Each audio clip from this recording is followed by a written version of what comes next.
پاکستان کا social media plate form سے دہشتگرد گروہوں سے منسلک اکاؤنٹس کے خلاف کریک ڈاؤن کا مطالبہ۔ پاکستانی حکومت نے سوشل میڈیا پلیٹ فارمز کو خبردار کر دیا، اگر یہ اقدام نہ کیا گیا تو حکومت سخت اقدامات یا قانونی کارروائی کر سکتی ہے۔ واشنگٹن پوسٹ کی رپورٹ۔ اسلام آباد میں نیوز کانفرنس کے دوران نائب وزیر داخلہ طلال چودھری نے کہا کہ ایکس پر متعدد اکاؤنٹس پڑوسی ممالک افغانستان، بھارت اور دنیا کے دیگر حصوں سے کام کر رہے ہیں، شدت پسندی پھیلا رہے ہیں۔ طالبان رجیم کا بگرام ایئر بیس پر فوجی ساز و سامان کی تیاری کا پروپیگنڈا بے نقاب۔ واشنگٹن پوسٹ کے مطابق بگرام ایئر بیس پر جنگی طیاروں اور بختر بند گاڑیوں کی تیاری میں حقیقت نہیں۔ طالبان نے ناکارہ طیاروں بختر بند گاڑیوں کو رنگ کر کے ون وے پہ کھڑا کیا۔ طالبان نے بطور گمراہ کن پروپیگنڈا جنگی مشقیں اور عسکری پریڈز دکھائیں۔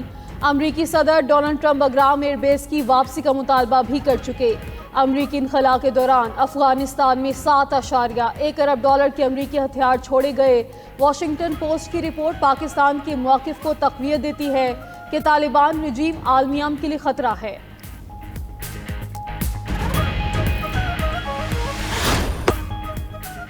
آسٹریلوی شہر سڈنی کے ساحل پر فائرنگ، 12 افراد ہلاک، 29 زخمی۔ حملہ یہودیوں کے مذہبی تہوار کی تقریب کے دوران ہوا۔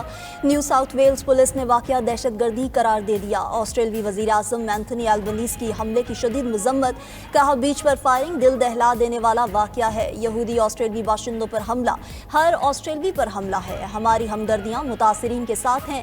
غیر ملکی میڈیا کے مطابق پولیس نے 2 مشتبہ افراد کو گرفتار کر لیا۔ اقوام متحدہ کے سیکریٹری جنرل انطونیو گوتریس کی سڈنی فائرنگ کے واقعے کی مذمت۔ برطانوی اور نیوزی لینڈ کے وزرائے اعظم نے بھی واقعے کی مذمت کی ہے۔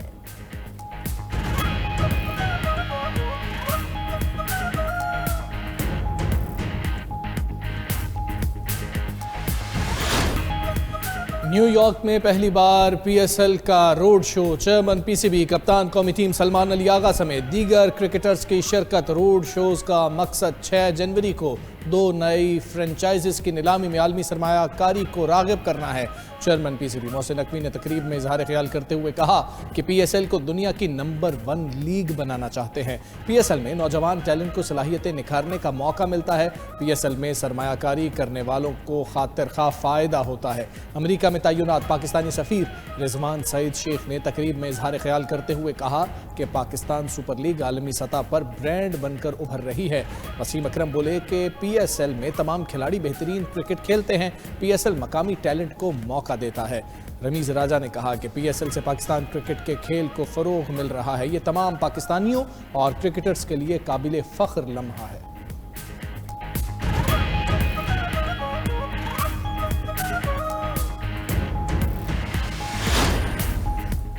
پی ٹی آئی دور میں ٹرائیکا تھا، تمام معاملات جنرل ریٹائرڈ باجوہ فیض حمید اور بانی پی ٹی آئی چلا رہے تھے۔ ایسا ہو نہیں سکتا کہ آرمی چیف کی مرضی کے بغیر کوئی افسر جھوٹا مقدمہ بنائے۔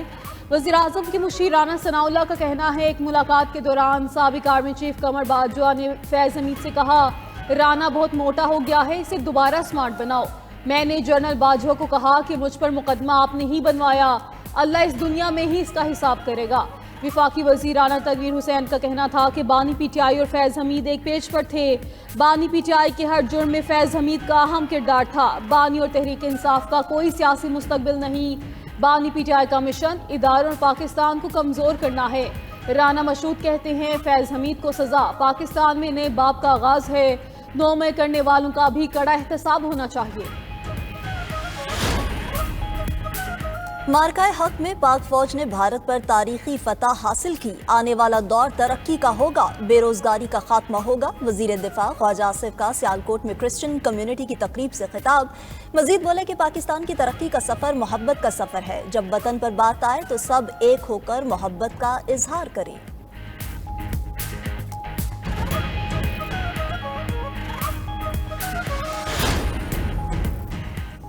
पी टी आई ने फैज़ हमीद से भरपूर फ़ायदे उठाए। जो लोग फैज़याब हुए उन पर आसमान टूटेगा। सीनियर सियासतदान महमूद मौलवी का कहना है फैज़ हमीद की वजह से मुल्क और इदारों को नुकसान पहुंचा।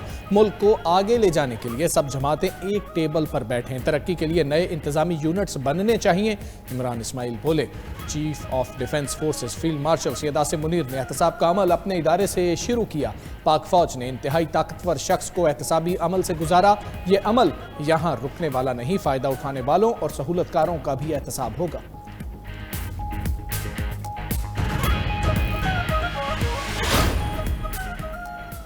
पंजाब सहूलत बाजार अथॉरिटी की आलमी सतह पर पजीराई। स्विट्जरलैंड के मुस्तनद आलमी इदारे से आला मियार पर सर्टिफिकेट मिल गए। वज़ीर आला मरियम नवाज का पंजाब सहूलत बाजार अथॉरिटी की आलमी सर्टिफिकेशन पर इजहार मुसरत। मज़ीद 3 अजला में सहूलत बाजार का आगाज़ जनवरी तक करने का हदफ मुकर्रर। कहा कि आवाम को सस्ती और मियारी अशिया की फराहमी के लिए सहूलत बाजार का किरदार नाकाबिले फरामोश है।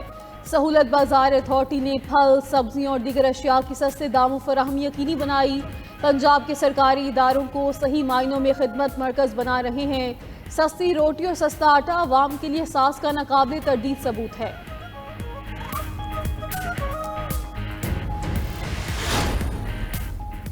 पीटीआई का पेशावर जलसे में कारकुनान की तादाद कम होने पर एक्शन। मतलूबा तादाद में कारकुन ना लाने पर 25 तंजीमी ओहदेदारान को शोकाज जारी। शोकाज नोटिस में कहा गया कि जिला तंजीम के ओहदेदारों ने पार्टी अहकामात पर अमल दरामद नहीं किया। मुतल्लिका पीटीआई ओहदेदार कारकुनों को जलसे गाह पहुँचाने में नाकाम रहे। तमाम मुतल्लिका अरकान को 3 दिन के अंदर वजाहत पेश करने की हिदायत। वजाहत मौसूल ना होने की सूरत में तादीबी कार्रवाई अमल में लाई जाएगी। पीटीआई जराए का कहना है कि नोटिस के इजरा पर कई ओहदेदारों ने इस्तीफे पेश कर दिए।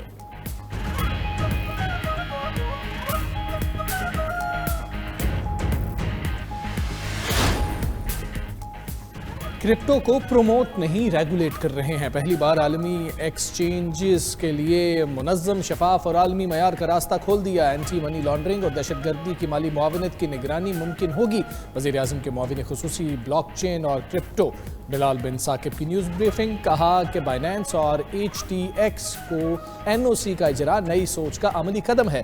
पाकिस्तान का शुमार दुनिया के पहले 3 क्रिप्टो अपनाने वाले ममालिक में होता है। $100 ट्रिलियन का आलमी बॉन्ड मार्केट डिजिटल रील्स की तरफ बढ़ रहा है।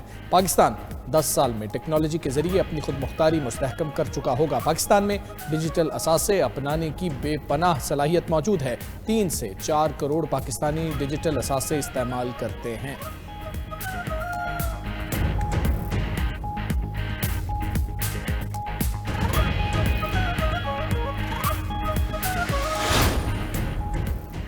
IMF के MEFP में कोई नई चीज़ नहीं। Memorandum of economic and financial policies तयशुदा इस्लाहाती एजेंडे का तसलसल हैं।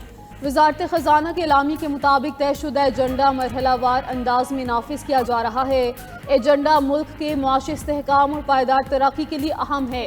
IMF प्रोग्राम का आगाज़ पर हुकूमत ने अपनी मुजवज़ा इस्लाहाती पॉलिसियाँ पेश की। IMF उन्हें मरहलावार MEFP का हिस्सा बनाता है। MEFP को अचानक या गैर मुतवक्के नई शराइत समझना हकाइक से बेखबरी है। EFF तयशुदा दरमियानी मुद्दत की इस्लाहाती हिकमत अमली का आगाज़ है।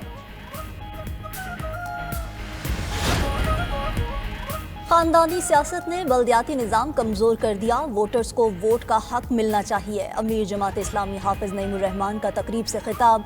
कहा कि नाइंसाफ़ी के निज़ाम के खिलाफ मिलकर खड़ा होना होगा। बदल दो निज़ाम नारा नहीं, आवाम की ख्वाहिश है जो दबी हुई है। 21 दिसंबर को निज़ाम के खिलाफ एहतजाज होगा।